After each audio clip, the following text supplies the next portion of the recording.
Guys, ito yung routine ko kada umaga, routine namin ng anak.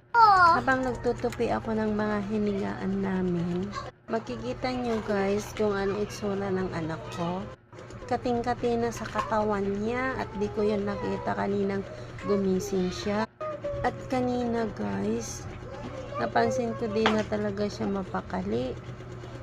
Kaya yung natapos ko na yung ginagawa ko, tinignan ko kung ano yung nangyari sa katawan niya.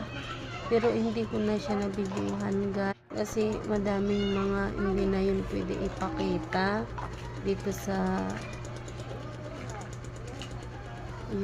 YouTube.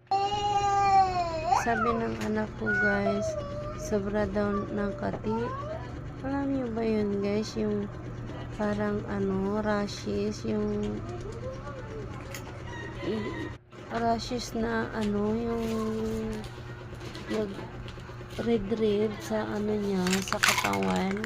Buti na lang kamo guys, may stock ako dito na cetirizine. Ayan pa nga guys, pa-chill muna ako dyan guys. Kasi di ko pa alam dyan, di ko pa yun nakita na ganun pala siya. Yan tinalitalihan ko pa yung buhok niya. Tapos nagtatanong pa ako kung gusto niyang kumain. Hindi naman siya nagsasabi guys na na makati na yung katawan niya. Pero nagkamot-kamot na siya guys. Kaya kanina guys, pagtapos ko na yan natalihan, tinignan ko na siya, pero di ko na yun sinali dito guys yung pag-video ko kasi hindi na yun pwede guys. Thank you guys for watching. Pa-support po ang aming channel.